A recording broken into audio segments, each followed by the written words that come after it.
ప్రియులరా, గడిచిన దినాన మనం యేసుక్రీస్తు ప్రభుల వారు శిలువ మీద పలికినటువంటి రెండో మాట సారాంశాన్ని నేర్చుకుని ఉన్నాం. మరి యేసుక్రీస్తు ప్రభుల వారి యొక్క మాదిరి, అలాగే శిలువ మీద దొంగ యొక్క మాదిరి, పరదేశు, మానవ జీవన చక్రం, వీటన్నిటి గురించి గడిచిన దినాన్న మనం నేర్చుకోవటం జరిగింది. ఈ సమయాన యేసుక్రీస్తు ప్రభుల వారు శిలువ మీద పలికినటువంటి మూడవ మాట సారాంశం విందాం. యోహాను సువార్త 19వ అధ్యాయం 26, 27 వచనాల్లో ఈ విషయం ఉంటుంది. యోహాను సువార్త 19వ అధ్యాయం 26, 27 వచనాలు. యేసు తన తల్లియు తాను ప్రేమించిన శిష్యుడును దగ్గర నిలుచున్నట చూచి, అమ్మా, ఇదిగో నీ కుమారుడు అని తన తల్లితో చెప్పెను. తర్వాత శిష్యుని చూచి, ఇదిగో నీ తల్లి అని చెప్పాను. ఆ గడియ నుండి ఆ శిష్యుడు ఆమెను తన ఇంట చేర్చుకొనెను. ఇక్కడ జాగ్రత్తగా గమనించగలిగినటువంటి విషయం ఇది. ఇందులో మీకు ఎప్పుడైనా సందేహం వచ్చిందో లేదో, ఇది మూడో మాటన రెండు మాటలు ఉన్నాయి కదండి. అక్కడ యేసుప్రభుల వారు రెండు మాటలు మాట్లాడినట్లేదు. అక్కడ ఉన్నాయి కదా. మొదటిది ఎవరితో మాట్లాడారు? ఇదిగో నీ తల్లి, ఇదిగో నీ కుమారుడు. మొదటిగా ఎవరికి చెప్పారు అక్క? ఎవరితో మాట్లాడాడు?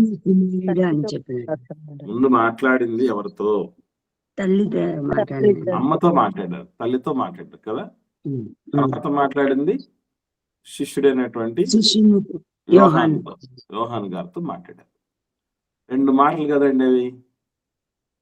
రెండు కలిపి మూడో మాట అంటున్నారు ఏంటి?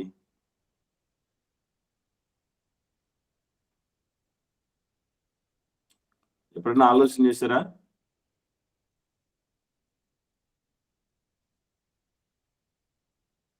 అవి రెండు మాటలా కాదా? మీరు చెప్పండి. పోనీ ఒక మాటేనా, లేకపోతే రెండు మాటలు అనిపిస్తున్నాయి? ఏమనిపిస్తున్నాయి మీకు?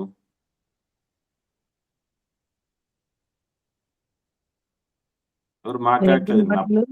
తల్లి గురించి మాట్లాడినాడు కదన్నా అక్కడ. అవునమ్మా, ఇప్పుడు తల్లితో మాట్లాడాడు, తర్వాత శిష్యుడితో మాట్లాడాడు. రెండు మాటలు అయ్యాయి కదా.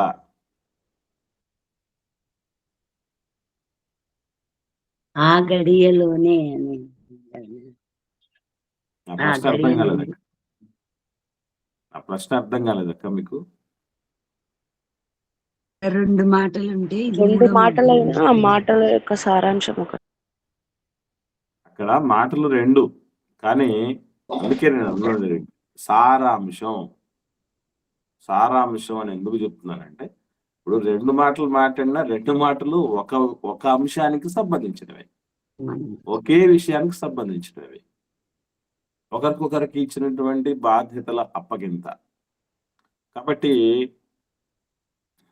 అర్థమవుతుందండి. ఇది రెండు మాటలు మాట్లాడినప్పటికీ, ఇద్దరితో మాట్లాడినప్పటికీ అదంతా ఒకే విషయానికి సంబంధించింది. అందుకే మూడో మాట కింద దీన్ని చేర్చడం జరిగింది. ఇది మొదటిగా మనం అందరం గుర్తుంచుకోవాల్సిన విషయం. ఇకపోతే మీరందరూ ఈ మూడో మాట గురించి చాలా సార్లు విన్నారు, ధ్యానించి ఉండొచ్చు, మాట్లాడి ఉండొచ్చు. ఏమండి, ఇవన్నీ విన్న తర్వాత ఒక 4 మాటల్లో ఏం విన్నారో నాకు చెప్పండి. ఈ మాటకు సంబంధించి మీకు ఏమేమి విషయాలు అర్థమయ్యాయి, మనం ఏం నేర్చుకున్నాం మనం ఇప్పుడు దాకా అన్న విషయాలు దయచేసి కొందరు పంచుకోండి. చెప్పిన వాళ్ళే, మాట్లాడిన వాళ్ళే, ఆల్రెడీ దీని మీద ఐడియా ఉన్నటువంటి వాళ్ళు చాలా మంది ఉంటారు కదా. మనం ఏం నేర్చుకున్నాం, దానికి సంబంధించి మనం ఏం చెప్పాం, ఏం విన్నాం అన్నటువంటిది మాట్లాడిన వాళ్ళు చెప్పండి. ముఖ్యంగా దీని మీద మాట్లాడిన వాళ్ళు ఎవరన్నా ఉన్నారా లేరండి ఇక్కడ లైన్లో? యేసుప్రభులు వారు శిలువ మీద పలికిన ఈ 3వ మాట గురించి మాట్లాడిన వాళ్ళు ఎవరన్నా ఉన్నారా లేరా?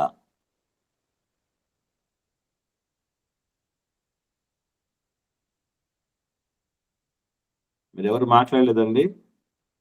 బ్రదర్స్ గాని సిస్టర్స్ గాని? ఉన్నాం బ్రదర్.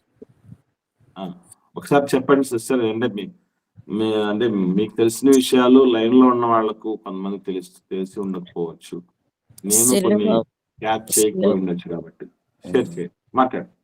సిలువ మరణంలో యేసుక్రీస్తు వారు తన తల్లిని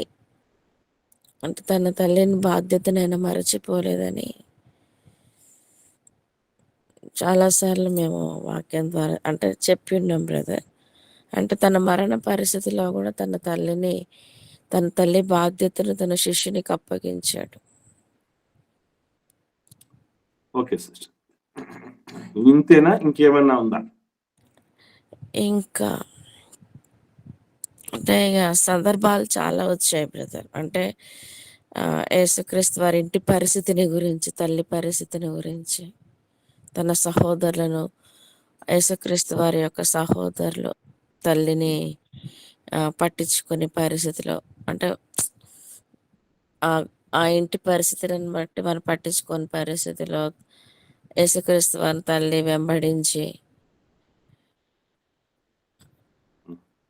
తన కుమారుని అంటే క్రీస్తుని ఆమె అంటే క్రీస్తు జన్మించినప్పటి నుంచి తాను చేసిన ఆ యొక్క తను మాటలాడిన ప్రతి మాట తలపోసుకుంటూ తన కుమారుని గురించి ఆ యొక్క శిలువ మరణం దగ్గరికి వచ్చి తన హృదయంలో ఖడ్గము దూసుకొని పోయిన మాట, గమలీయేలు గారు ఆ యొక్క తన తల్లితో శిశువుని పట్టుకొని దేవాలయానికి వచ్చినప్పుడు యేసుక్రీస్తు వారు జరగబోయే శిల్వ మరణం గురించి తన తల పోసుకొని తన హృదయంలో ఉన్నది కూడా తన కుమారుని వెంబడించుకుంటూ తన దగ్గరికి రావడం అన్నది, తల్లిని తన శిష్యునికి అప్పచెప్పడం తల్లి బాధ్యత. ఇక నుంచి నేను వెళ్తున్నాను కాబట్టి ఆ యోహాన్ గారే తన కుమారుడనే తన బాధ్యతని యోహానికి అప్పగించడం అన్నది చెప్పి ఉన్నాం బ్రదర్. ఓకే సిస్టర్, ఓకే ఇక్కడ చెప్పండి సిస్టర్, మాట్లాడండి. లేదు చెప్పండి బ్రదర్, ఇంకా చాలా మీకు అర్థమై ఉంటది అని. అర్థమైంది సిస్టర్. ఇంకా ఎవరన్నా మీతో వాళ్ళు మాట్లాడిన వాళ్ళు ఉన్నారండి? బ్రదర్స్ కానీ సిస్టర్స్ కానీ? సిస్టర్ మాట్లాడిన మనకి ఏదైతే పాయింట్స్ మనకు పంచుకోవటం జరిగిందో సిస్టర్, అవి కాకుండా వేరేది ఏమైనా మాట్లాడారా ఎవరైనా?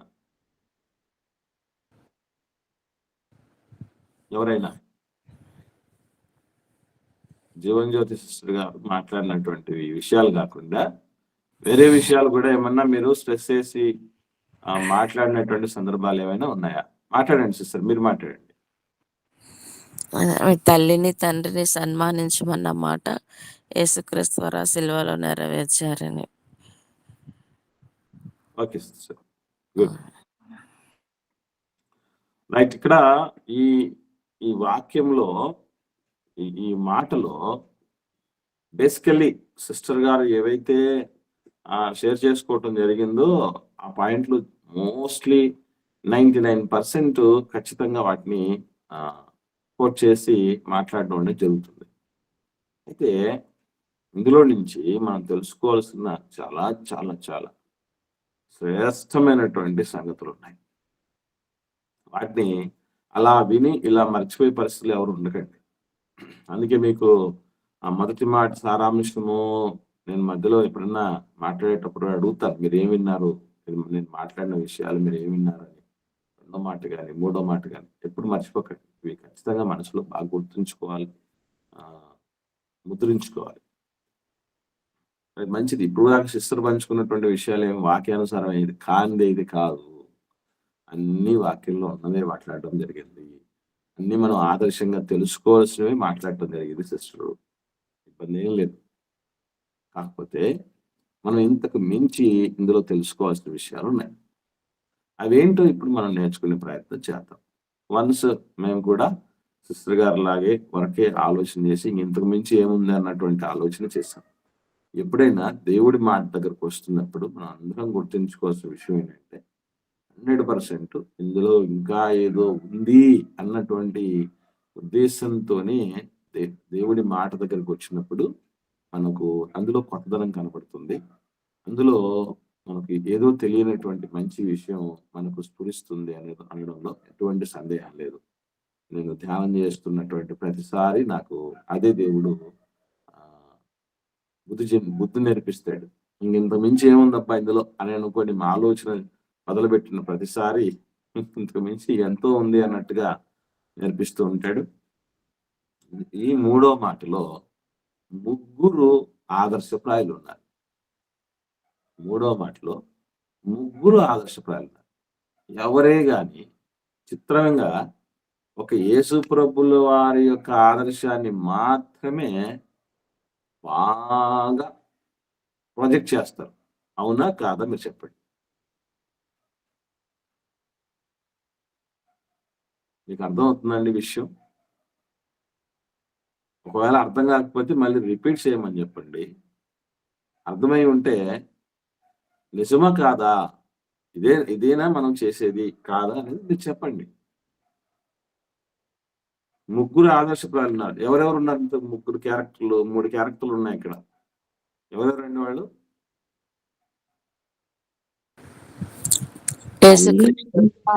శిష్యుడు ముగ్గురు. యేసుక్రీస్తు ప్రభుల వారు, మరియమ్మ గారు, యోహాను గారు శిష్యుడు.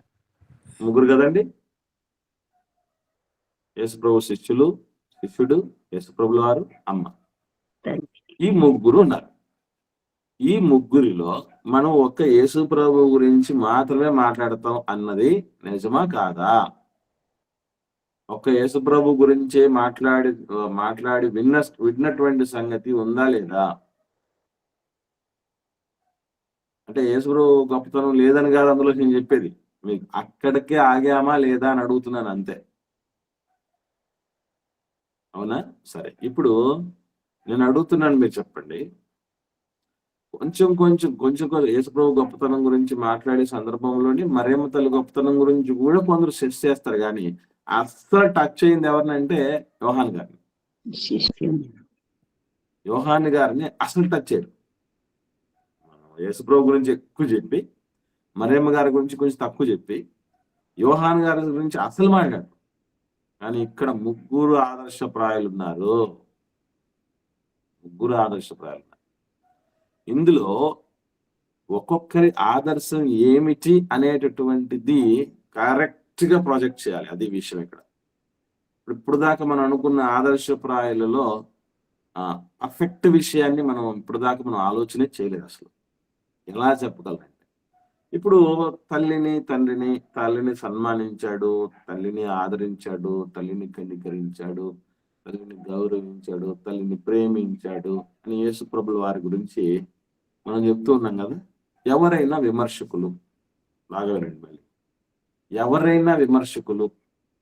యేసు ప్రభుల వారు మరి తండ్రిని గౌరవించేవాడా, అంతగా ప్రేమించేవాడా, అంతగా ఆదరించేవాడా, అంతగా సన్మానించేవాడా, అంత బాధ్యత కలిగిన వాడా?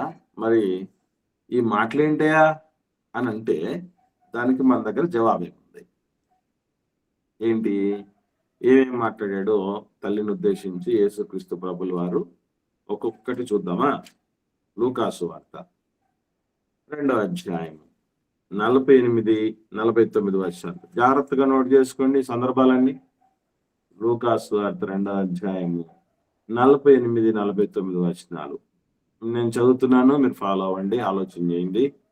ఆయన తల్లిదండ్రులు ఆయనను చూచి మిక్కిలి ఆశ్చర్యపడిరి. ఆయన తల్లి, కుమారుడా, మమ్ముని ఎందుకు ఇలాగ చేసితివి? ఇదిగో నీ తండ్రియు నేను దుఃఖపడుచు నిన్ను వెదకుచుంటిమని ఆయనతో చెప్పగా, ఆయన, మీరేలా నన్ను వెదకుచుంటిరి? నేను నా తండ్రి పనుల మీద ఉండవలనని మీరు ఎరుగరా అని వారితో చెప్పాను. ఇప్పుడు నేను అడుగుతున్న ప్రశ్న, 12 ఏళ్ల ప్రాయంలో ఉన్నటువంటి ఒక పసికందు అమ్మతో నాన్నతో ఎట్లనైనా మాట్లాడేది? ఫస్ట్ అర్థమైందండి మీకు? 12 ఏళ్ల ప్రాయంలో ఉన్న ఒక కొడుకు ఏంటి ఇట్లా మాట్లాడుతున్నాడు? మీకు తెలీదా నేను నా తండ్రి పనుల మీద ఉండాలని? అంటే ఏంటి అర్థం చెప్పండి మీకు? తల్లిదండ్రుల మాట వింటున్నాడా, లేకపోతే తల్లిదండ్రులు దిద్దాలని చూస్తున్నాడు ఇక్కడ? మీకు ఏమనిపిస్తుందండి ఈ మాటలు విన్నప్పుడు? తల్లిదండ్రులను దిద్దాలనిపిస్తుంది. తల్లిదండ్రులను దిద్దుతున్నారా అంటే తల్లిదండ్రులు తప్పు చేస్తుంటే కదా. తల్లిదండ్రులు తప్పు చేస్తూ ఉంటే వాళ్ళని ఈ విధంగా కాదు, ఇట్లానా మీరు చేసేది, ఇట్లా కదా చేయాల్సింది, ఏం మీకు తెలియదా అసలు? నేను ఎక్కడ ఏం పని చేస్తూ ఉంటానో, ఎక్కడ ఉంటానో మీకు తెలియదా మీకు అని మాట్లాడుతూ ఉన్నాడు ఆయన. ఇదా తల్లి పట్ల ఇవ్వాల్సినటువంటి గౌరవం ఇదేనండి? ఇట్లాంటి దేవుడి గురించి మనం గొప్పగా చెప్తే ఇట్లాంటి సందర్భాలు చూసి పిల్లలు చెడిపోరండి? ఇది ఒక విషయం, ఒక ఇన్సిడెంట్ నంబర్ 1. నంబర్ 2 దగ్గరకు వద్దాం.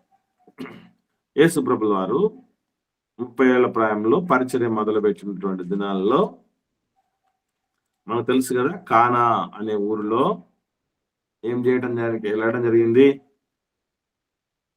కానాలో షాదీ ఖానా ఒకటి ఉంది. నీళ్ళను ద్రాక్షారసంగా మార్చిన సందర్భం. అందులో మరి ఆ వివాహానికి యేసు ప్రభుల వారు, మరియమ్మ తల్లి, అలాగే శిష్యులు పిలువబడ్డారు. ఇది గుర్తుపెట్టుకో, మనకు అంత తెలుసు కదా. రైట్. ఇప్పుడు యోహాను సువార్త 2వ అధ్యాయము 3వ వచనం నుండి ద్రాక్షారసము అయిపోయినప్పుడు యేసు తల్లి వారికి ద్రాక్షారసం లేదని ఆయనతో చెప్పగా, యేసు ఆమెతో, అమ్మా నాతో నీకేం పని, నా సమయం ఇంకను రాలేదు అనెను. ఈయన అమ్మతో ఏమంటున్నాడండి యేసుప్రభుల వారు? నాతో నీకేమి పని, నాతో నీకేం పని, నా సమయం ఇంకా రాలేదు. ఏంటది? తల్లితో అట్లా మాట్లాడచ్చండి? తల్లితో అలా మాట్లాడచ్చు ఒక కొడుకు? మాట్లాడకూడదు. నా తండ్రి పనుల మీద ఉండాలని నన్ను మీరెందుకు నన్ను ఎదుగుతున్నారు? ఎత్తు వస్తే 3 రోజుల నుంచి కనపడకుండా పోయాడు అనే టెన్షన్ పడి మొత్తం ఏడుస్తూ ఆ పసకా పండుగలో తిరుగుతూ వస్తే మీరెందుకు నన్ను ఎదుగుతున్నారు? తండ్రి పనుల మీద ఉండాలి నేను ఎదుగుదా అని మాట్లాడాడు. ఇక్కడికి వచ్చి, అమ్మా నాతో నీకేం పని, నా సమయం ఇంకా రాలేదమ్మా అని చెప్పాడు. Incident number 2. ఇన్సిడెంట్ నంబర్ 3 సమయం కలదు అని గుర్తు చేసినాను. అక్క, ప్రతిదానికి ఒక సమయం అంటూ ఉంటారు కదా. ఏదైనా కానివ్వండి, అమ్మతో ఎట్లా మాట్లాడాలి, నేను ఇది మెయిన్. ఆయన ఏమని వివరిస్తున్నాడు అనేది కాదక్క. అంటే అమ్మకు తెలియదు ఆ మాట? మీరు చెప్పండి. మాట విధానం, మాట్లాడే విధానం ఏంటి తల్లితో? ఆయన బాధ్యత కలిగిన వాడు, ఆయన అమ్మను ప్రేమించాడు, ఆ ప్రాణాపాయ పరిస్థితుల్లో ఉన్నవాడు ఆ బాధ్యతను మర్చిపోలేదు. ఇవన్నీ చెప్పారు, బాగానే ఉంది. మరి ఇప్పుడు ఇక్కడ ఏంటి మరి ఇట్లా ఉంది? ఆయన చేస్తాడన్న ఉద్దేశంతోనే చెప్పింది నాతో నీకేం పని. అమ్మ చెప్పింది వదిలేయండి అక్క, నేను చెప్పేది. మీరు ఎక్కడ పాయింట్ ఆలోచన చేయాలో అక్కడ ఆలోచన చేయండి. అమ్మ ఏం చెప్పింది ఎన్ని వద్దు. ఇప్పుడు కొడుకు ఏం మాట్లాడుతున్నాడు, ఏం చేస్తున్నాడు దాని మీదే మనకు ఇప్పుడు ఫోకస్ చేసి దాని గురించి ఆలోచన చేయండి. తర్వాత ఇన్సిడెంట్ నంబర్ 3, మత్తయి సువార్త 12వ అధ్యాయం 46వ వచనం నుండి చూద్దాం. 46వ వచనం నుండి, ఆయన జన సమూహములతో ఇంకా మాట్లాడుచుండగా, ఇదిగో ఆయన తల్లి సహోదరులు ఆయనతో మాట్లాడగోరుచు వెలుపల నిలిచి ఉండేది. అప్పుడు అక్కడు, ఇదిగో నీ తల్లి, నీ సహోదరులు నీతో మాట్లాడవల్లని వెలుపల నిలిచి ఉన్నారని ఆయనతో చెప్పాను. అందుకు ఆయన తనతో ఈ సంగతి చెప్పిన వారిని చూచి, నా తల్లి ఎవరు, నా సహోదరులు ఎవరు అని చెప్పి తన శిష్యుల వైపు చేయి చాపి, ఇదిగో నా తల్లి, నా సహోదరులు, పరలోకమందున్న నా తండ్రి చిత్తము చొప్పున చేయువాడే నా సహోదరుడు, నా సహోదరి, నా తల్లి అనిను. ఇక్కడ ఇంకా స్ట్రాంగ్ గా ఉంది. ఒక్క మాటలో చెప్పాలంటే మరియమ్మ తల్లిని ఏమని అన్నట్టు మీరు చెప్పండి ఇప్పుడు. చెప్పండి చెప్పండి అక్క, సిస్టర్ చెప్పండి. మరియమ్మ తల్లి గారిని ఏమని అన్నట్టు మీరు చెప్పండి ఇప్పుడు. ఎవరు నా తల్లి ఎవరు అని అక్కడ అంటున్నారంటే తల్లిని గురించి కూడా పట్టించుకోనట్టే అనిపిస్తుంది బ్రదర్. ఎవరు మీరు ఇంకా ఇంకా సిస్టర్ ఇంకా ఉంది, ఇంకా ఉంది. తల్లే కానట్టుగా అంతే. ఎవరు నా తల్లి అంటే ఆమె ఎవరో, మీ అమ్మ వచ్చింది, మీ బ్రదర్స్ వచ్చారంటే ఆమె తల్లి కాదు, వాళ్ళు తమ్ముళ్ళు కాదు. నా తల్లి మీరే, నా తండ్రి మీరే, నా సోదరులు, నా సోదరులు మీరే అని మాట్లాడుతున్నాడేంటి? ఆమె అసలు అమ్మే కాదంటున్నాడేంటి? అమ్మని చూసి అమ్మే కాదంటున్నాడు ఏంటండి? అదేనా ప్రభు మనకు నేర్పించినటువంటి నీతి? ఇప్పుడు ఇట్లాంటి ప్రశ్నలు మీకే ఎదురయ్యాయి అనుకోండి, మీరే మాట్లాడారు శిలువ మీద 7 మాటలు సారాంశంలో 3వ మాట కింద ఇది మీరు మాట్లాడారు. సిస్టర్ ఎట్లా మాట్లాడారో అట్లనే అందరూ మాట్లాడతారు. ప్రపంచంలో ఎవడైనా ఆల్మోస్ట్ అదే మాట్లాడతారు. ఇప్పుడు ఒక విమర్శకుడు వచ్చి, మరి మళ్ళీ బాగా చెప్పావు, మా చెవులు ఏం కాలీఫ్లవర్లు లేవు, మరియమ్మ తల్లిని ఎంత అవమానపరిచాడు తెలుసా యేసుప్రభులు వారు, ఆయన అడుగుజాలు నడిస్తే ప్రపంచంలో తల్లులకు అందరికి బట్టే గతే అని అన్నారు అనుకోండి, అని ఈ సందర్భాలన్నీ తీసుకొచ్చారు అనుకోండి. తప్పిపోయాడని కన్నీళ్లు పెట్టుకొని బాధపడుతూ గుండెలో వచ్చిపోయేలా ఏడుస్తూ తిరిగి వచ్చితే నన్ను ఎందుకు ఎత్తుతున్నారు, నా తండ్రి పిల్లలు మీకు తెలీదా అని మాట్లాడుతాడేంటి? రాక్షరాశం అయిపోయిందయ్యా అంటే నాతో నీకేం పని అమ్మా, నా సమయం ఇంకా రాలేదంటాడేంటి? ఎంతో ప్రేమతో అభిమానంతో ఇంటి నుండి దూరమై పరిచర్య నిమిత్తం తిరుగుతున్నాడు, ఎట్లున్నాడు ఏమో చూద్దాం పరామర్శిద్దాం అని ప్రేమతో వస్తే అసలు ఆమె తల్లే కాదంటాడేంటి? ఇలా క్వశ్చన్ వేస్తారు అనుకోండి, మీరేం చేస్తారు? వీటికి సమాధానం చెప్పలేం బ్రదర్. అంటే తెలియదు కాబట్టి చాలా డౌట్ కూడా ఉండే బ్రదర్ ఇది. Okay sister. ఇంకెవరైనా మాట్లాడండి, ఎవరైనా ఆన్సర్ తెలిసిన వాళ్ళు మాట్లాడండి.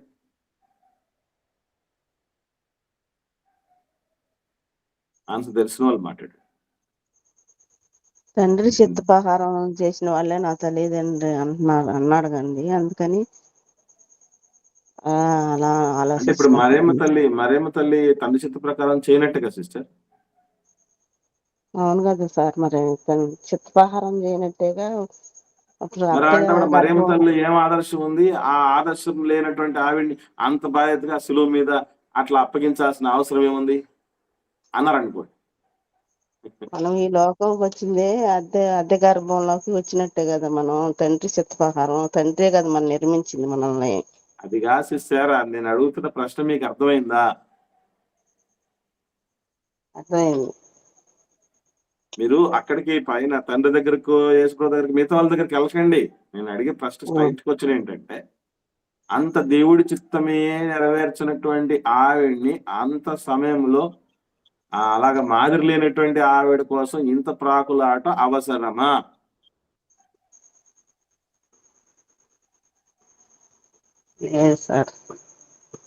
ఇంకా very good sister, well tried. ఇంకా ఎవరన్నా మాట్లాడండి. బ్రదర్స్ ఎవరు లేరండి లైన్ లో? వందనాలు తమ్ముడు, చెప్పు నాన్న. ఇక్కడ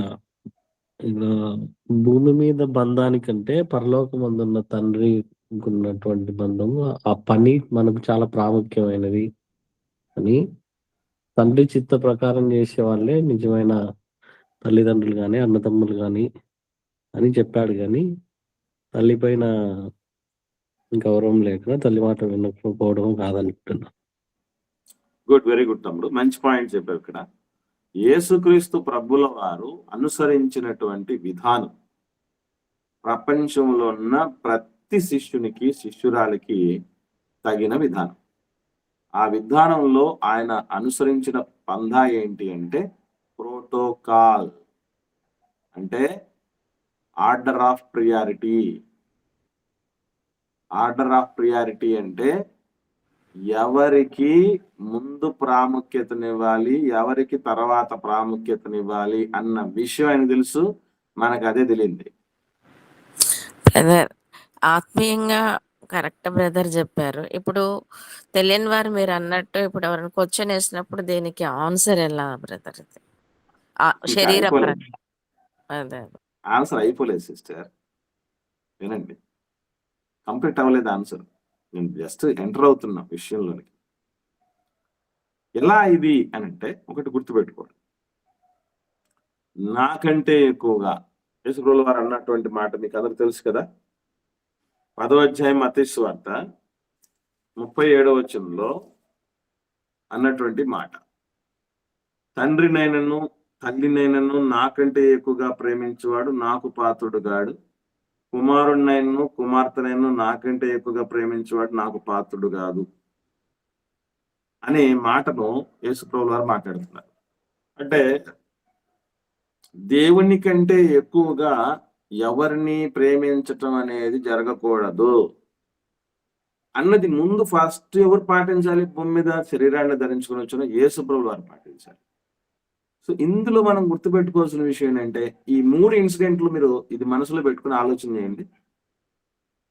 ఇన్సిడెంట్ నెంబర్ 1, 12 ఏళ్ల ప్రాయంలో ఉన్నప్పుడు ఏమన్నాడు అక్కడ? అమ్మా, ఈ పస్కా పండుగలోకి వచ్చినప్పుడు నేను మీ పనుల మీదో నా పనుల మీదో ఇంకొకరి పనుల మీద ఉండటం కంటే పంపినటువంటి తండ్రి పని మీద ఉండాలి, ఫస్ట్ ప్రియారిటీ అది కదా అని చెప్పి, అంటే ప్రియారిటీ ఎవరికి ఇవ్వాలో కలిగి ఉండి స్పష్టత కలిగి ఉండి మిగతా వాళ్ళను కూడా ప్రియారిటీ వైపు తిప్పుతున్నాడు. ఎవరిని మనం దృష్టించాలి, ఎవరికి విలువనివ్వాలి, ముందుగా ఎవరికి అగ్రస్థానం ఇవ్వాలి, అగ్రతాంబూలం ఎవరికి ఇవ్వాలి అనేటటువంటి క్లారిటీ కలిగి ఉండి లేనటువంటి వాళ్ళు దిద్దుతూ ఉన్నాడు. యాక్చువల్లీ విషయం ఏంటంటే అక్కడ ఒక మాట రాయబడింది. ఇప్పుడు మన వంతు కూడా అదే. ఏమిటా మాట? లూకా సువార్త 2వ అధ్యాయంలో మనం చూసాం కదా. లూకా సువార్త 2వ అధ్యాయంలో ఈ మాటలు ప్రభు మాట్లాడిన తర్వాత వీళ్ళు ఎలా ఉన్నారు అనేది ఆలోచన చేస్తే 50వ వచనం లూకా సువార్త 2వ అధ్యాయం 50వ వచనం చదవండి. అయితే ఆయన తమతో చెప్పిన మాట వారు గ్రహింపలేదు. అది మాట్లాడుతున్నటువంటి విషయం ఇద్దరితో మాట్లాడుతున్నాడు. నోట్ దిస్ పాయింట్, అమ్మతో కాదు. యేసుప్రభుల వారితో అమ్మ మాట్లాడింది, కానీ యేసుప్రభుల వారు అమ్మతోనే కాదు, అమ్మతో నాన్నతో ఇద్దరితో చెప్తున్నాడు. ఈరోజు ఈ మాట ద్వారా మనందరితో కూడా చెప్తున్నాడు. గ్రహించలేదట. అంటే ప్రభు చెప్పిన ఆ మాట వాళ్ళు గ్రహించలేదట. దగ్గరలో ఉండి సిచ్యువేషన్ లో ఉన్నటువంటి వాళ్ళకే గ్రహింపు లేకపోతే ఈరోజు మనం అంత సులభంగా గ్రహించేయగలమా? ఆలోచించండి. అంటే ఎప్పుడైనా కానీ ఆ పరలోకపు తండ్రి చిత్తము చొప్పున చేయువారే అని ఏదైతే చెప్పాడో, అంటే ఇప్పుడు 2వ సందర్భం ఇన్సిడెంట్ నెంబర్ 2 దగ్గరికి వద్దాం. అక్కడ అమ్మా నాతో నీకేం పని అంటే ముందుగా మనతో ఎవరికి పని? ముందుగా మనకు ఎవరితో పని అనేది మనం ఆలోచన చేస్తే పరలోకమందున్న దేవుడి పని ముందు. నా సమయం ఇంకా రాలేదంటే నీ మాట వినే సమయం ఇంకా రాలేదు. మరి ఎవరి మాట వినే సమయం ఉంది? ఫస్ట్ పరలోకమందున్న దేవుడి మాట వినే టైం ఉంది. అర్థమైందండి? అక్కడ కూడా ప్రోటోకాలు, ఎవరికి ఏ బంధానికి ఎవరి మాటకు ఎంత విలువనివ్వాలి, ఎంత వెయిటేజ్ ఇవ్వాలన్నటువంటి క్లారిటీ ఆయనకుంది. ఎందుకంటే ఈరోజు అన్నిటికీ మూలమైనటువంటి, అందరిలోనూ ఉంటూ అందరికీ పైగా ఉంటూ మనలో ఏ ఒక్కరికి దూరంగా ఉండకుండా మనతో సంచరించటానికి, మనతో ఉండటానికి, మనతో తినటానికి, మనతో సహవాసం చేయటానికి, మనతో కాపురం ఉండటానికి ఆయన చేతుల పనుల మీద మనకు అధికారం ఇచ్చి, భూజంతువుల కంటే ఎక్కువ బుద్ధినిచ్చి, ఆకాశ పక్షుల కంటే ఎక్కువ జ్ఞానం ఇచ్చి, ఇన్ని చేసినటువంటి ఆ దేవుడికే ఈ రోజు భూమి మీద ఎవరికంటే దేనికంటే కూడా ఫస్ట్ ప్రియారిటీ ఇవ్వాలి. అదే ప్రభు మనకు నేర్పిస్తున్నటువంటి విషయం. ఇకపోతే ఇన్సిడెంట్ నెంబర్ 3 దగ్గరికి వస్తే, అమ్మ తమ్ముళ్ళు వచ్చారు అని అంటే ఎవరు నా తల్లి అన్నాడంటే, ఆ టైంలో తండ్రి పరలోకమందున్న తండ్రి చిత్తము నెరవేర్చే క్రమములో మరియమ్మ తల్లి లేదు అని క్లారిటీగా యేసుప్రభు మాటల్లోనే అర్థమైంది. ఎందుకు లేదు? ఇక్కడ మనం క్వశ్చన్ చేసుకోవాలి. ఎందుకు లేదు, ఏమైంది ఈ మధ్యలో అని అంటే, ఇప్పుడు కుటుంబ నేపథ్యం దగ్గరికి వస్తే చాలా మంది చేసే ఒక పెద్ద మిస్టేక్ ఏంటంటే, యేసుప్రభుల వారి యొక్క తమ్ముళ్ళతో పాటు ఇంకొకరిని కూడా తప్పు పడతారు. ఎవరిని చెప్పండి? అర్థం కాలేదా విషయం? యోసేపు గారి గురించి. యోసేపు గారిని తప్పు పడతారు. విన్నారా లేదా ఈ విషయం? మీకు విన్నాం బ్రదర్. యోసేపు గారు కూడా ఏమని చెప్పారట? మీకు అదే సులువు దగ్గర ఉన్నప్పుడు, యేసు ప్రభు సులువు మరణం పొందుతున్నప్పుడు, మీకు నేను కావాలా లేకపోతే యేసు ప్రభు కావాలా? మేము కావాలా యేసు ప్రభు కావాలా? వద్దు, వాడు అసలు ఎంత అవమానపరిచాడు మనల్ని, నేను ఎంతగా అవమానపరిచాడు అసలు మర్చిపోయావు అప్పుడే? ఆ 12 ఏళ్ళ ప్రాయంలో ఏమన్నాడు నిన్ను? ఆ కానా పెళ్లిలో ఏమన్నాడు నిన్ను? చూడ్డానికి వెళ్తే ఏమన్నాడు నిన్ను? మర్చిపోయావా అప్పుడే? మతి భ్రమించింది అనుకున్నారట యేసుప్రభు గారు. అంటే ఒక మాటలో చెప్పాలంటే, సోదరులు మాట్లాడుతూ ఆ పిచ్చోడితో, ఆ మెంటలోడితో అన్ని మాటలు మాట్లాడితే మళ్ళీ ఏ ముఖం పెట్టుకుని వెళ్తాం మనం చూడ్డానికి? మతి చెల్లించిన వానితో అన్నటువంటి పరిస్థితి కదా. దీంతో పాటు సహోదరులతో పాటు యోసేపు గారు కూడా ఈ విధంగా ఆయన్ను ప్రారంభం నుంచి యోసేపు గారికి మరి ఆయన ప్రమేయం లేదు కదా యేసుప్రభు జన్మం వెనుక, కాబట్టి ఆయనకు అనుమానాలు ఎక్కువ ఉన్నాయి అనే మాటలు మీరు విన్నారా లేదా? విన్నారా? ఒక్కరే మాట్లాడుతున్నారు, సిస్టర్ ఒక్కరే మాట్లాడుతున్నారు. మీరు మిగతా వాళ్ళందరూ లైన్ లో ఉన్నారో లేకపోతే అట్లా పడేసిపోయారో నాకు అర్థం కావట్లేదు.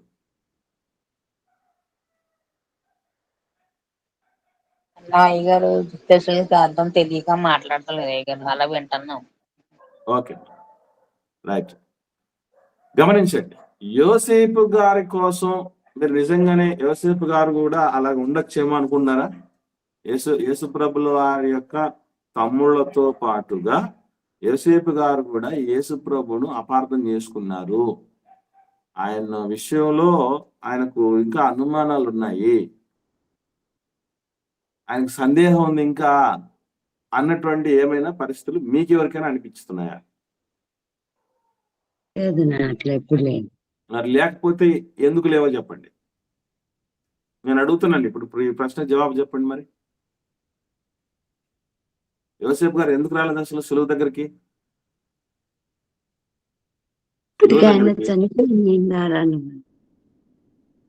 అది ఎలా చెప్పగలరక్క? ఇప్పుడు తల్లిని వాళ్ళు కుమారులు వదిలిపెట్టినారు కదా, తల్లి ఆ కుమారులని విడిచిపెట్టి వాళ్ళని విడిచిపెట్టి తండ్రి కుమారుని దగ్గర ఉంది అని చెప్పే కదా, ఇంకా ఎవరు లేరు ఏమో అని చెప్పి ఇదిగో నీ కుమారుడని అప్పగించడం జరిగింది. ఓకే, ఇంకా ఎవరన్నా మాట్లాడండి. ఇంకా ఎవరన్నా? కానా పెళ్లికి యేసుప్రభుల వారిని మరియను ఆహ్వానించబడినట్టు ఉంది కానీ యేసేపును పిలవలేదు. యోసేపు గారిని పిలిచినట్టు నిజంగా వాస్తవంగా చెప్పాలంటే ఆయన ఆ టైంకి బతికుండుంటే 100% పిలువబడేవాడు. బ్రదర్, అసలు యోసేపు గారు ఆ సందర్భం ఉన్నారా లేరా అన్నదే doubt brother. Very good sister. ఇక్కడ గమనించాల్సిన విషయం ఏంటంటే, యూదులలో ఇశ్రాయేలీలో పితృస్వామ్య వ్యవస్థే ఉండేది. బైబిల్ అంతా కూడా పితృస్వామ్య వ్యవస్థనే ప్రమోట్ చేసింది. పితృస్వామ్య వ్యవస్థ అంటే ఏంటి? తండ్రే యజమాని. ఆ రోజు ప్రారంభంలో తోటలో కూడా ఫస్ట్ క్వశ్చన్ ఎవరిని అడిగాడు దేవుడు? ఆదాం గారిని అడిగాడా, అవ్వమ్మని అడిగాడు? ఆదాము గారిని అడిగిన. ఆదామా నువ్వు ఎక్కడున్నావు అంటే ఎందుకు అక్కడ? యజమానుడు ఆయనే కాబట్టి. తర్వాత జలప్రళయ సమయంలో మొత్తం డీలింగ్ అంతా నోహు గారితో చేసాడా, నోహు గారి భార్యతో చేశాడు దేవుడు? నోహు గారితోనే మాట్లాడాడు. అబ్రహాం గారితో మాట్లాడా, అబ్రహాం వాళ్ళ ఆవిడతో శారమ్మతో మాట్లాడా? స్వప్నంతో మాట్లాడటం కానీ ఇవన్నీ అబ్రహాం గారితోనే. మొత్తం మీరు గమనిస్తే total through out the Bible 100% పితృస్వామ్య వ్యవస్థే ఉంది. ఈ పెళ్లి విషయంలో కూడా ఫస్ట్ ఆఫ్ ఆల్ మనం కూడా సాధారణమైనటువంటి మనుషులు మన విషయంలో ఆలోచన చేసిన ముందు ఇంటి యజమానుడిని పిలిచి ఆయనతో పాటు కుటుంబ సభ్యులు పిలుస్తాం పెళ్లికి, అవునా కదా? అంతే. అలాంటిది ఇక్కడ కానా అనేటువంటి ఊరిలో యేసుప్రభు శిష్యులు కూడా పిలువబడగా లేనిది యోసేపు గారు పిలవడానికి అంత అర్హత లేనుడా?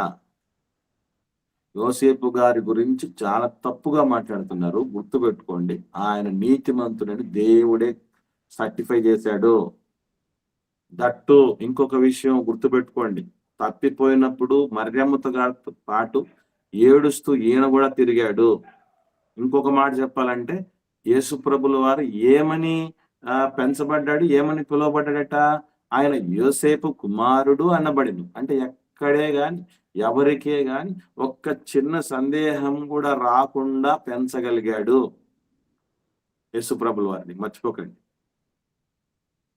కాబట్టి యోసేపు గారు ఏదో అనుమాన పడేసి చెప్పేశాడు, అందుకే సిలువ ఘట్టంలోకి రాలేదనేది చాలా చాలా రాంగ్ డాక్ట్రిన్, తప్పుడు విషయం, విధానం. అది ఎవరు మీరు దయచేసి 7 మాటలు సారాంశం చెప్పేటప్పుడు యోసేపు గారిని తీసుకురాకండి. మహాత్ములను తెలియకుండా ముందు వెనక ఆలోచించకుండా దూషించడం అనేది తప్పు. అప్పటికి యోసేపు గారు ఉన్నారా బ్రదర్? మరి నేను చెప్తాను క్లారిటీ, ఇదంతా అవ్వలేదు ఇంకా. ఇప్పుడు 2వ అధ్యాయం ప్రారంభంలో యేసు ప్రభు తల్లి ఆయన శిష్యులు వివాహానికి పిలువబడ్డారు అన్నారు కదా, రైట్. పెళ్లి అయిపోయింది. పెళ్లి అయిపోయిన తర్వాత 12వ వచనం చూడండి, యోహాను సువార్త 2వ అధ్యాయం 12వ వచనం చూడండి ఏమనుందో.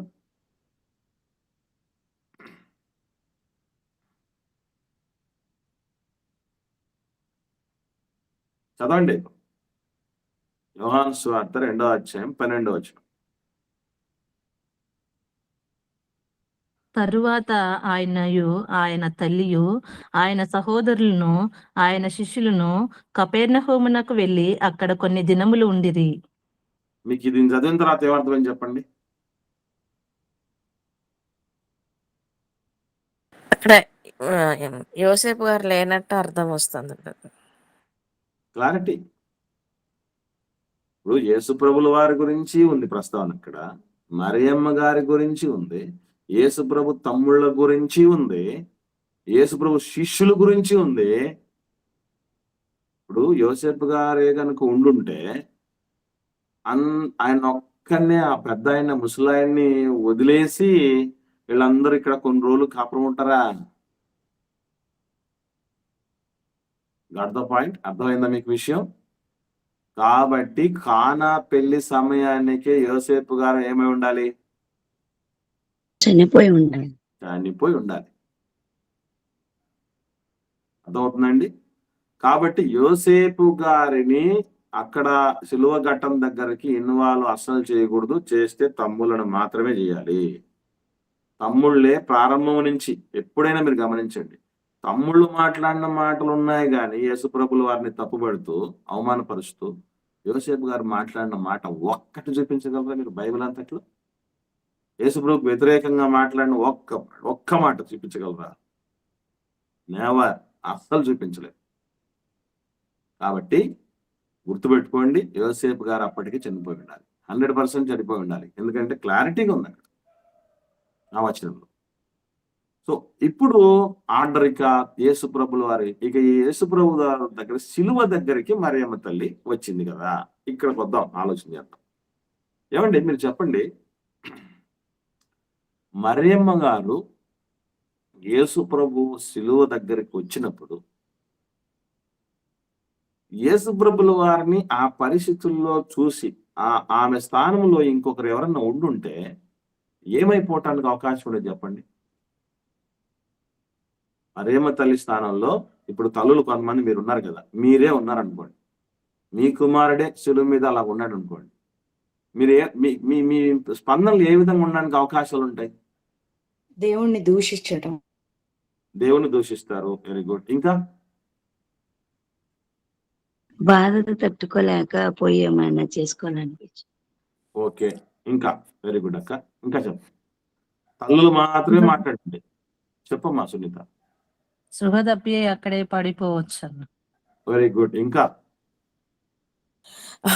నా కొడుకు అంటే లోకపరంగా ఆలోచిస్తా బ్రదర్, నా కొడుకుని ఈ రీతిగా చేస్తారా అన్న దాంతో అంటే ఆవేశం, సమాజం మీద ఒక ఈర్ష్య ద్వేషాలు అక్కడ ఉన్న వారి మీద ఏదో అనడం అనేది జరుగుతుంది, చేయటము ఉండొచ్చు. ఇంకా ఉమ్. ఇంకా ఇంకా కొంత తల్లు, మిగతా తల్లులు మాట్లాడండి. మీరే ఆ పొజిషన్ లో ఉన్నారనుకోండి, ఏం చేస్తారు తల్లులారా?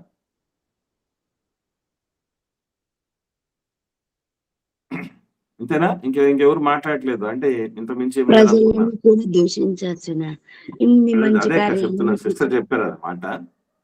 ప్రజల్ని చుట్టూ ఉన్నటువంటి వాళ్ళని దూషించడానికి అవకాశం కూడా ఉంది అనే మాటలు చెప్పడం జరిగింది.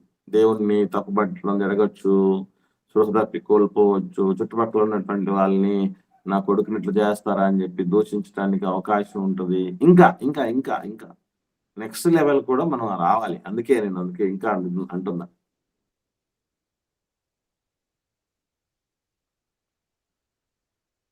ఇంకేమి తగ్గట్లేదండి. తండ్రి అయిన దేవుని కూడా అడగచ్చునా, ఎందుకు నా కుమారునికి ఇంత అదే ఇప్పుడు సిస్టర్ చెప్పింది అదే, మీరు బాగా దేవుణ్ణి దూషించటం అనేటటువంటి పని కూడా చేయొచ్చు అనే మాట చెప్పడం జరిగింది. ఆ శిక్ష ఏదో నాకు వేయమని అడగచ్చు. Very good sister. ఈ శిక్ష ఏదో నాకు వేయకపోయావా, నేను ముసలిదాన్ని అయిపోయాను, నా కొడుకు ఎంత భవిష్యత్తు ఉంది, ఎంత జీవితం ఉంది అని కూడా అనొచ్చు. Very good. అంటే ఎవరెవరు ఏ విషయాలు షేర్ చేసుకుంటున్నారు అనేది అందరూ మనసులో పెట్టుకోండి. వేరే వాళ్ళు చెప్పినవి మనం రిపీట్ చేస్తున్నాం, అట్లా కాకుండా వేరే విషయాలు ఏమైనా ఆలోచన వస్తే చెప్పండి. రైట్. తల్లు మాట్లాడండి సిస్టర్.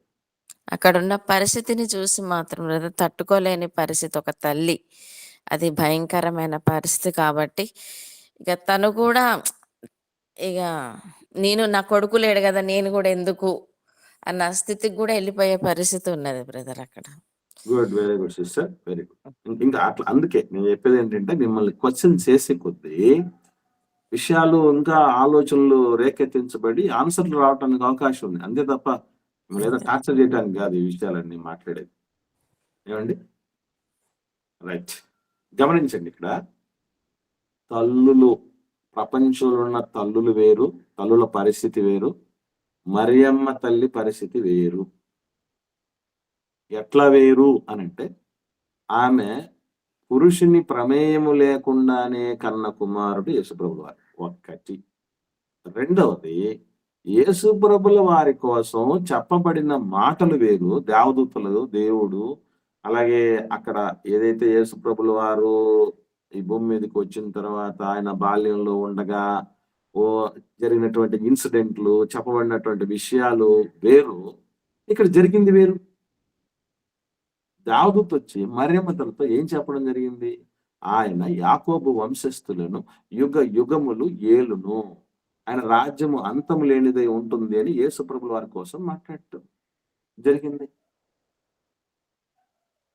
ఇలా ఒకసారి మనం గమనించగలిగితే యేసుప్రభుల వారు ఎంత గొప్పవాడు అవుతాడు, ఎంత ఈ విధంగా దేవదూతలు వచ్చి మాకు విషయం చెప్పడం జరిగిందమ్మా అని చెప్పేసి యేసుప్రభుల వారు ఆ పడుకుని ఉన్నటువంటి ఆ తొట్టిల దగ్గరికి ఉన్నటువంటి సందర్భంలోనికి వచ్చినప్పుడు, ఆ గొర్రెల కాపర్లన్నీ మాట్లాడినప్పుడు అవన్నీ కూడా మనసులో గుర్తుపెట్టుకుంది. ఏంటిది విచిత్రం, దేవదూతలు వచ్చి చెప్పేశారట, వీళ్ళేంటి ఆ మందలన్నీ వదిలిపెట్టేసి మా దగ్గరకు వచ్చి దేవుణ్ణి స్తుతిస్తున్నారేంటి, ఆ జ్ఞానులు వచ్చి సాంబ్రాణి బోలమును ఏమండి ఇటువంటివన్నీ కూడా బంగారమును ఇచ్చి వీళ్ళు సాగిలపడి మొక్కడం ఏంటి? ఈ సందర్భాలన్నీ కూడా యేసు ప్రభుల వారిని ఎంతో ప్రత్యేకంగా యూనిక్ గా చూపించేవి. అంతేనా?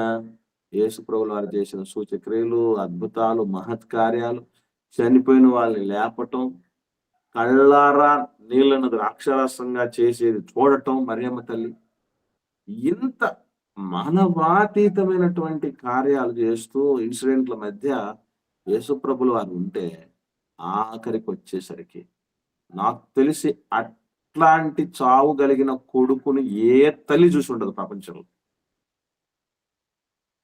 అవునా కాదు? మీరు చెప్పండి.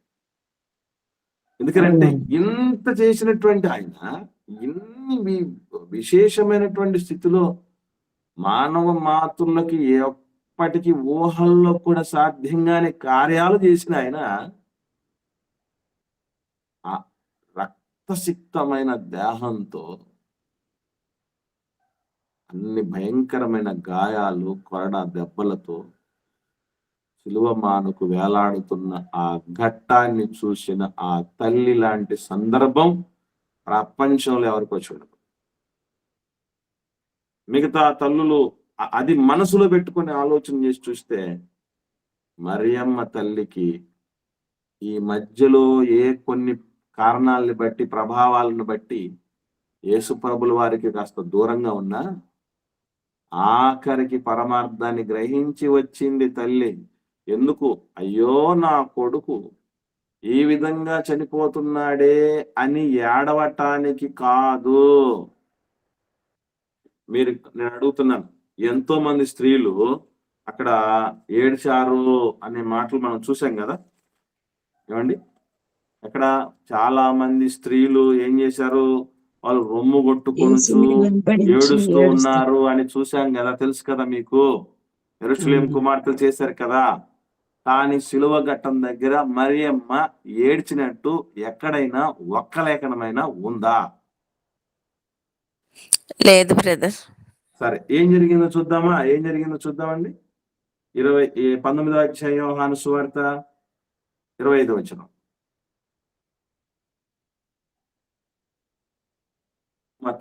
యోహాను సువార్త 19వ అధ్యాయం 25వ వచనం.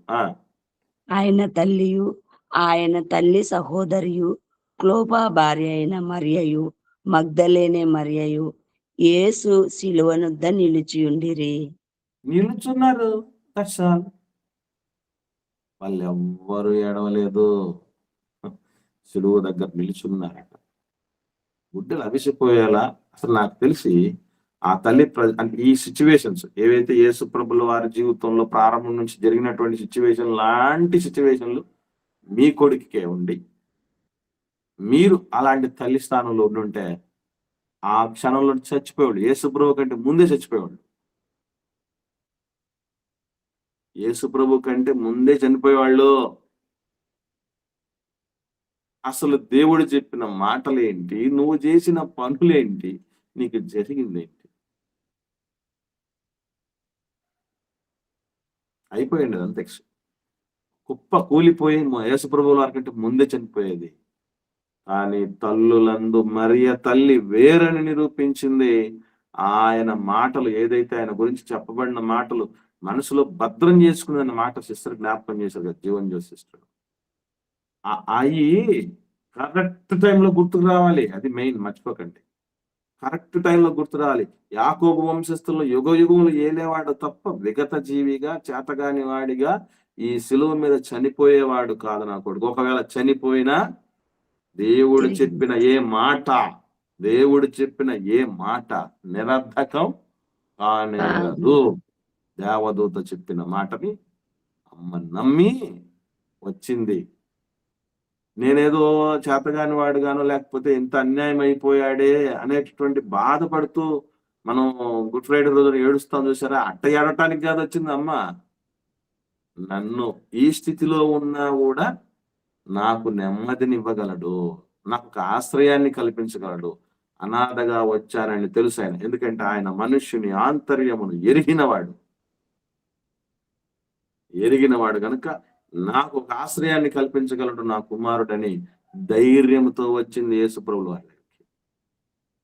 మిగతా తమ్ముళ్లకు ఆ సిలువ దండలు లేవు, ఆ ఘోర మరణం ఏమి లేదు, దుఃఖంలా ఉన్నారు, దున్నంలా ఉన్నారు. అయినా వీళ్ళు వేస్ట్, కరెక్ట్ గా నా ఆశ్రయదుర్గం నా కుమారుడే అని యేసుప్రభుల వారి దగ్గరికి నిజం తెలిసి పరమార్థం గ్రహించి వచ్చింది. అందుకే ఆ తల్లి బాధ్యతను శిష్యుడికి ఇచ్చాడు యేసుప్రభుల వారు. ఈ మధ్యలో అంటే ఆఖరికి వచ్చేసరికి అమ్మ మారిపోయింది, తల్లి విషయాలన్నీ గ్రహించేసింది, చుట్టూ ఉన్న పరిస్థితులను బట్టి ఎవరు ఏంటి అనేది అర్థమైపోయింది ఆమెకి. అందుకే ప్రభు దగ్గరికి పరిగెత్తుకుంటూ వచ్చింది.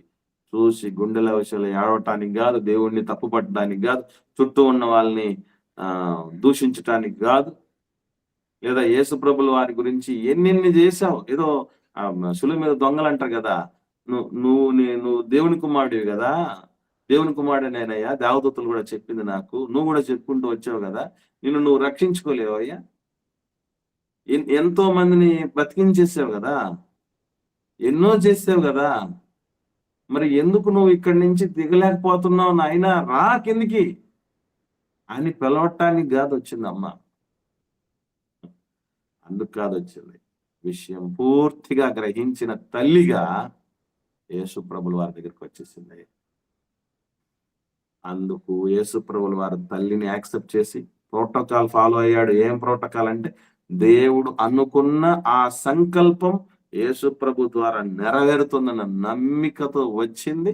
అందుకే ఆమెకు ఆశ్రయం అనేది కలిగింది.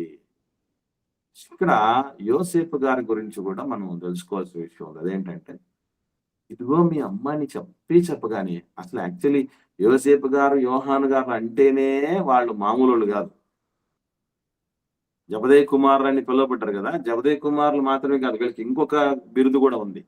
ఏముంటా బిరుదు తెలుసా అండి? యేసుప్రభుల వారు వాళ్ళకు ఒక ముద్దు పేరు పెట్టాడు. ఉరిమెడు వారు, బోయనెర్గెసు అంటాడు. మార్కు సువార్త 3వ అధ్యాయము 17వ వచనం చూడండి. 17వ వచనం,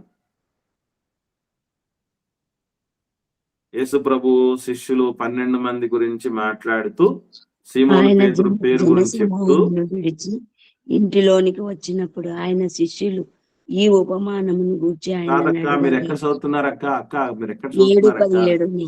మార్కు సువార్త 3వ అధ్యాయం 17వ వచనం. నేను ముందు మార్కు సువార్త కదండి చెప్పింది. అవునన్నా.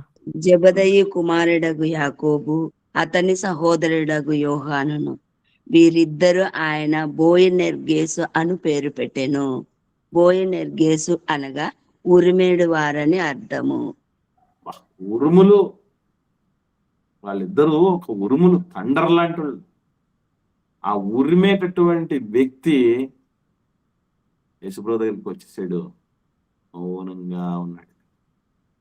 అంటే యేసుప్రభుల వారి శిలువ త్యాగం, మరణం ఉరుమును కూడా, ఉరిమెడి వారిని కూడా మౌనంగా గమనించేవాడిగా చేయగలిగింది. అంత మాత్రమే కాదు, అలాంటి వ్యక్తి అంటే వీళ్ళు ఎలాంటి వాళ్ళు అంటే, ఇంత టెంపరమెంట్ అంటే, యేసుప్రభుకి అడ్డం చెప్పారంటే, ఎవరైనా యేసుప్రభుకి అడ్డం మాట్లాడారంటే, ఆయన స్వీకరించకపోయారంటే వీళ్ళు పెళ్ళికి పోతారు. ఒకసారి ఇదే జరిగింది ఒక సందర్భంలో. లూకాసు వార్త 9వ అధ్యాయంలో యేసుప్రభుల వారిని ఆయన చేర్చుకోరు, అంతే. ఊరు వాళ్ళు చేర్చుకోరు. చేర్చుకోకపోతేనే ఏమన్నారు తెలుసా? 9వ అధ్యాయం లూకాసు వార్త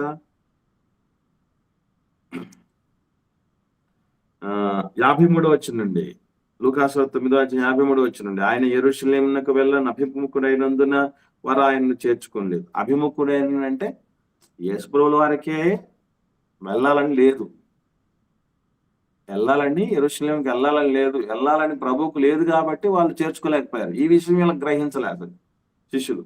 అందుకు శిష్యులైన యాకోబును యోహాను అది చూచి, ప్రభువు ఆకాశం నుండి అగ్ని దిగి వీరిని నాశనము చేయనట్లు మేము ఆజ్ఞాపించడం నీకు ఇష్టమా అన్న దగ్గర ఫుట్ నోట్లు ఏమంటా తెలుసా అండి? ఏలియా చేసినట్లు. 3వ ఫుట్ నోట్ 3 అని ఉందా అక్కడ? ఉందా లేదండి? ఏలియా చేసినట్లు ఏలియా ఆకాశం నుండి అగ్ని దిగి చంపేశారు చూసారా? నిన్నే వీళ్ళు స్వీకరించరా ప్రభువా, నిన్ను చేర్చుకోరా వాళ్ళు? ఒక్క మాట చెప్పుకోవా మాకు గురుగారు, ఒక్క మాట చెప్పండి మాకు. ఆకాశం నుంచి ఏలియా విషయంలో అగ్ని దిగి వీళ్ళు చంపించారు. ఏలియా వంటి ఆత్మ గలవారు ఏలియా వంటి ఆత్మ కలిగిన వాడు బాప్తీసు ఇచ్చే యోహాను గారు సిస్టర్. ఇక్కడ ఫుట్బోత్ లో ఉంది బ్రదర్. ఏమన్నా సిస్టర్ ఇక్కడ ఏమని ఉన్నదంటే ప్రాచీన ప్రాముఖ్యంలో ఏలియా వంటి ఏలియా చేసినట్లు ఉంటుంది సిస్టర్. ఏలియా చేసిన ఓకే, ఏలియా చేసినట్లు అని అంటే ఇక్కడ మీరు బాగా గమనించగలిగితే గ్రహించాల్సినటువంటి విషయం ఏంటంటే, అంతగా కోపపడిన ఆయన ఎందుకు అంత సైలెంట్ అయిపోయాడు? అంత వైలెంట్ పర్సన్ ఎంత సైలెంట్ ఎందుకు అయ్యాడంటే, సిలువలో ఉన్న విలువ లాంటిది. మనం కూడా సిలువ గురించి, సిలువ మీద ఉన్న మాటల గురించి ఎన్ని చెప్పామో, ఎన్ని మాట్లాడామో, ఎన్ని విన్నామో, కానీ అంత గ్రహింపు లేక ఉన్నాం. యోహాను గారి వంటి గ్రహింపుతో ఉండాలి. ఉరిమెడి వాడు కాస్త ఊరకుండిపోయాడు. ప్రభు ఏం చెబితే అది వినడానికి సిద్ధపడిపోయాడు. అంటే ఈలోపు సిలువ ఎన్ని పాఠాలు నేర్పించింది, ఎట్లాంటి వాళ్ళని ఎలా మార్చగలిగింది అంటే హ్యాట్స్ ఆఫ్. అందుకే సిలువ విలువ తెలియాలి మనకి. ఉరిమెడి వాడికి తెలిసింది, మౌనంగా ఉండిపోయాడు. ఎవడెవడైతే అన్యాయపు శిక్ష విధించటానికి కేకలేశారో, నోళ్ళెత్తారో వాళ్ళని ఏమనలేదు. ఎవరైతే శిక్ష విధించారో అధికారులను ఏమనలేదు. ఎవరైతే కొరడాలతో కొడుతున్నారో, సిలువ దండం వేస్తున్నారో, సిలువకు మేకులు బిగిస్తున్నారో, ముళ్ళ కిరీటం పెట్టారో, ఉమ్మివేసి ఆ బట్ట కప్పి పిడిగుద్దులు గుడ్డారో వాళ్ళని ఏమనట్లేదు. అర్థమైపోయింది, ఇది లోక కళ్యాణం కొరకు కదా ప్రభువా, నీవు చేస్తున్నది దాని కొరకే కదా, నేను అడ్డుపడ్డాను. ఆనందంగా చూస్తాను, రేపు నేను నీ స్థానములోనికి వస్తాను అన్నంత మెచ్యూరిటీ శిష్యుల్లోకి వచ్చేసింది. అందుకే ఇదిగో నీ తల్లి అంటే గట్టిగా అయిపోయాడు. సిద్ధంగా ఆయన కూడా తల్లి కూడా ఉంది కదండి, ఆయనకు కూడా తల్లి ఉంది. కానీ అదనపు బాధ్యత అంటే ఉన్న వాళ్ళను, మా తల్లిని నేను చూసుకోలేకపోతున్నాను, మళ్ళీ నీ తల్లిని నేను ఎక్కడ చూసుకోవాలి ప్రభువా అనొచ్చు. అవకాశం లేదా ఏమండి? మావే మాకు ఎత్తిపేసుకున్నంత ఉన్నాయంటే మిమ్మల్ని ఏం చూసుకుంటాం మేము అనేవాళ్ళు ఉన్నారు లేదా? శిష్యుడు అలాంటి కాదు, మహద్భాగ్యంగా భావించాడు. ప్రతి గురువుకి అట్టి శిష్యుడు కావాలండి. అట్టి శిష్యుని సంపాదించుకోవాలి, తయారు చేసుకోవాలి. అది ఆ గురువు గారి జీవితానికి, జన్మకు సార్థకత. అలా మీ ముగ్గురు ఆదర్శప్రాయులు, మరియమ్మ తల్లి, యేసు ప్రభుల వారు, అలాగే యోహాను, ఈ ముగ్గురు ఆదర్శప్రాయుల యొక్క అద్భుతమైనటువంటి ఘట్టం. మూడవ మాట, ఇందులో ఎవరిని వదిలిపెట్టుకోవడం లేదు. ముగ్గురిని ఆదర్శంగా తీసుకొని బతికితే మరింత ముచ్చటైన ఆధ్యాత్మిక జీవితం మన సొంతం అవుతుంది. ఓకే అండి.